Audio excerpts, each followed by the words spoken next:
Hello.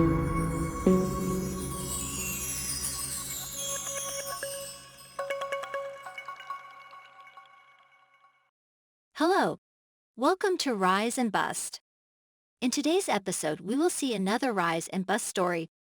We will analyze how it rose to glitter success, and then we will understand the mistakes that led to its downfall. And just to let you know, we post well-analyzed and real rise and fall stories. Stories of companies and people that once ruled the world, but then busted for small mistakes or series of mistakes. If you are interested in similar stories, then do not forget to hit the subscribe button. Now relax and enjoy the story and let us know in the comments what you learned today.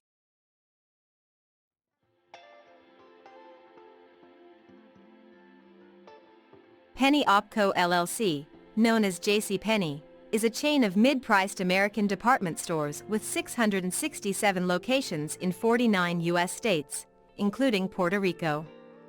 Women's, boys, men's, girls, home, bedding, jewelry, lingerie, and shoes are just a few departments in JCPenney stores. The Salon by InStyle, Sephora inside JCPenney, and leased sections like Seattle's Best Coffee, US Vision Optical Shops, and LifeTouch Portrait Studios are just a few examples. Most JCPenney shops were initially situated downtown, but as the popularity of shopping malls increased in the 1960s, the store started moving its stores and building new ones to serve as the anchors of the malls. The business has been an internet company since 1998 and has improved store-level renovations while streamlining its catalog and distribution. JCPenney applied for Chapter 11 bankruptcy preservation in May 2020, and Simon Property Group and Brookfield Asset Management decided to buy the company for about $800 million in cash and unfunded liabilities in September 2020. 2 months later, the deal was authorized by the Southern Area of Texas Bankruptcy Court in the United States. The business announced its return to its Plano headquarters in May 2022. Chapter 1: The Rise of JCPenney. In 1902, James Cash Penney created JCPenney in Kemmerer, Wyoming. Penney ventured into retail after an unsuccessful attempt to open a butcher store in his native Missouri. When Callahan and Johnson ended their partnership in 1907, he took part in the development of 2 additional stores and bought the entire interest in all 3 different locations. To be nearer to banks and railroads, Penney relocated the corporate headquarters of his business in 1909 to Salt Lake City, Utah. In the Rocky Mountain states, Penney operated 34 stores by 1912. William Henry McManus was a co-founder of the business when it was incorporated in 1913 under the new title, JCPenney Company. By 1917, the business had 175 locations spread across 22 U.S. states. The company's oldest still-in-use private brand, Big Mac Workwear, was introduced in 1922. In 1924, the business opened its 500th shop in Hamilton, Missouri. By 1928, when the 1,000th store opened, gross sales had risen to $190 million. At that time, it was a huge success. JCPenney ran 1,600 stores across all 48 states by 1941. JCPenney launched its national advertising campaign in 1956 with a series of Life magazine advertisements. In 1959, JCPenney began offering credit cards. Chapter 2: Full-line department store and expansion. In 1961, the company opened its first full-line department store in a shopping center. These stores increased the variety of goods and services offered by a typical JCPenney by adding sporting goods, tools, appliances, dining establishments, garden merchandise, portrait studios, beauty salons, and auto parts. Thrift Drug, a chain of pharmacies with its headquarters in Pittsburgh, Pennsylvania, was purchased by the business in 1969. Additionally, it bought Supermarkets Interstate, a food retailer with locations in Omaha that ran leasehold departments in JCPenney, the Treasury, and thrift drug stores. Chapter 3: Expansion outside of the continental U.S. JCPenney grew to cover Alaska, Hawaii, and Puerto Rico in the 1960s. In 1962, stores began to open in Anchorage and Fairbanks, Alaska. Honolulu, Hawaii, followed in 1966, and Puerto Rico in 1968. The Ala Moana Center store in Honolulu and all the other stores in the state closed in 2003, leaving Hawaii as the sole U.S. state without a JCPenney store. The 1968 opening of the Penny store at the Plaza Las Americas Shopping Center in San Juan, Puerto Rico, was 3 floors and 261,500 square feet. Until a 300,000 square foot shop was opened in Chicago's Woodfield Shopping Center in 1971, it was the most giant JCPenney. Until a 350,000 square foot replacement shop opened in Plaza Las Americas in 1998, the Woodfield Mall location was the biggest in the chain. Chapter 4, Into the 20th Century. James Cash Penney passed away on February 12, 1971, at 95. The business's stores were closed on February 16, the day of his funeral. In that year, the company started using JCPenney-inspired advertising. And for the first time, its revenues exceeded $5 billion, and the catalog business was profitable. In 1973, JCPenney had 2,053 locations, 300 of which were complete stores, marking the company's all-time high. The corporation, however, was severely impacted by the 1974 recession, following a 2/3 decline in its stock price. In order to concentrate resources on its primary retail outlets, the business shuttered the unproductive Treasury discount stores in 1980. The Kemmerer, Wyoming, JCPenney Historic District was named a U.S. National Historic Building in 1978. JCPenney stores began taking Visa cards in 1979. Next year, MasterCard was accepted.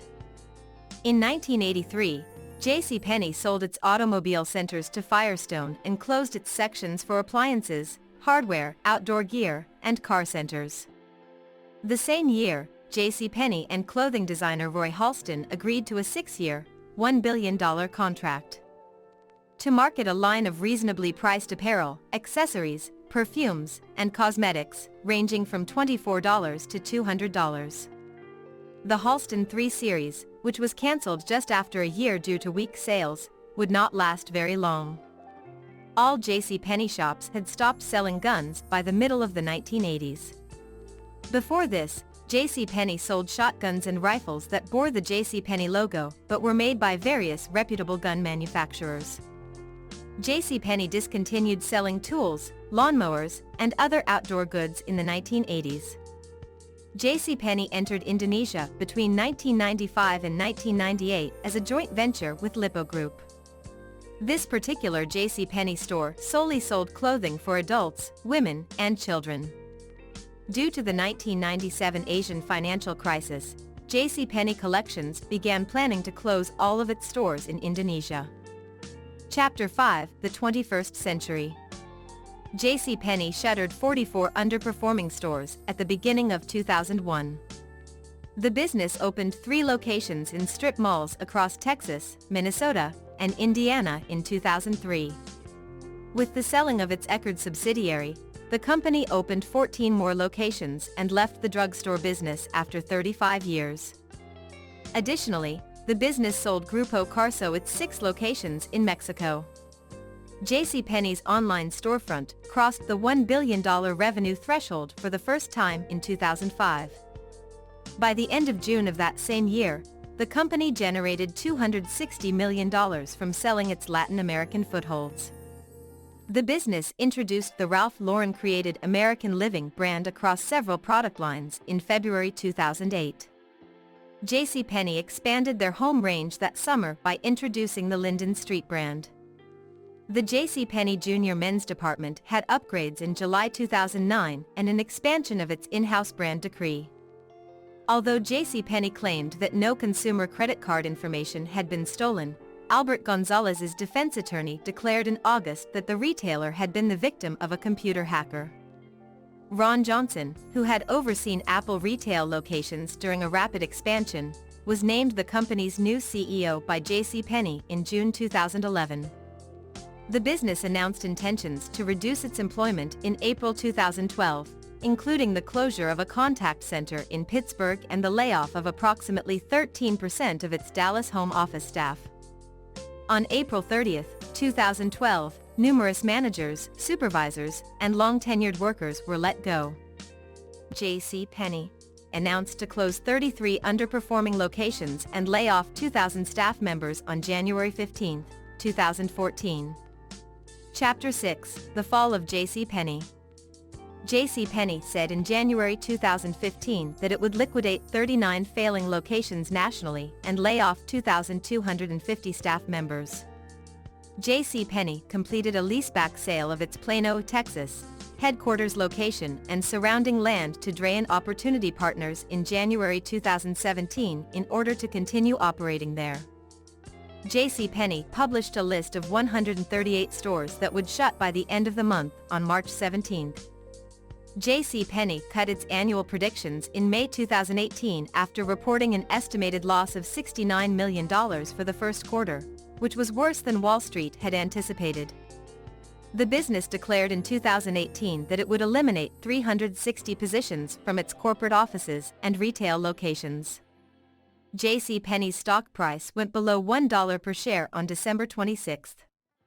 It was the very first time the company's shares dipped below $1 in its 110-year history, which began trading at the New York stock market in 1929. During 2018, the stock dropped 68%, including a 30% decrease in December alone. JCPenney announced on February 6, 2019, that it would stop selling large appliances on February 28 and that furnishing would be limited to Internet and Puerto Rican stores. JCPenney also reported a loss of $154 million and a 5.6% decline in net sales for the first quarter of its fiscal year, 2019. Chapter 7: COVID-19 Pandemic and 2021 to 2022. The chain decided to close all of its stores and suspended without pay its staff on March 15, 2020, when companies were required to shut down in many states temporarily. By June, JCPenney had reopened about 827 stores, including the majority of the 154 that were slated to close permanently in 2020.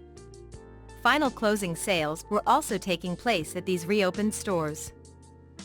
JCPenney announced on July 7, 2020, that it would shut shops in New York City, one located at the Manhattan Mall, which also was shut down right away, and the Kings Plaza location in Brooklyn, which was shut down on September 27, 2020, a Sunday.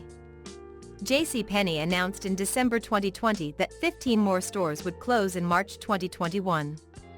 There have been 175 store closures as of June 2021. In September, Simon Property Group and Brookfield Property Partners agreed to buy JCPenney for approximately $800 million, along with $300 million in cash and the assumption of $500 million in debt. The court later approved the deal on November 10, 2020. Numerous independent studies have determined that once the business emerges from bankruptcy, it is likely to save close to 60,000 jobs. The company was reimbursed $2.45 million in rent each month when its Plano, Texas headquarters was sold in 2017. Simon & Brookfield, the owners of JCPenney, made an $8.6 billion offer to buy Kohl in April 2022. By 2023, Sephora planned to sign an exclusive contract with Kohl's, and some of its store locations had already participated in a pilot program for Sephora inside Kohl's. Due to this deal, Sephora will remain linked with and controlled by Simon & Brookfield. Chapter 8: Conclusion. The COVID-19 pandemic has presented retailers with a slew of new difficulties, putting their adaptability and innovation to the test. Retailers should invest in technological advancements and focus on the consumer experience to be successful in these unpredictable times. Retailers could also use analytics technologies to maximize inventory levels and pricing tactics. Analytics can also assist them in providing more tailored experiences and accurately targeting customer engagement activities. Finally, retail brands must consider building trust with their customers through transparency about labor methods, as trust is critical for long-term success. Retail brands can recover from this uncertain moment of change more powerfully than ever if the correct strategies are in place. Thank you for watching. If you enjoyed this video, don't forget to give it a thumbs up and subscribe to our channel for more content like this. You can also visit our website riseandbust.com for more videos and stories like this.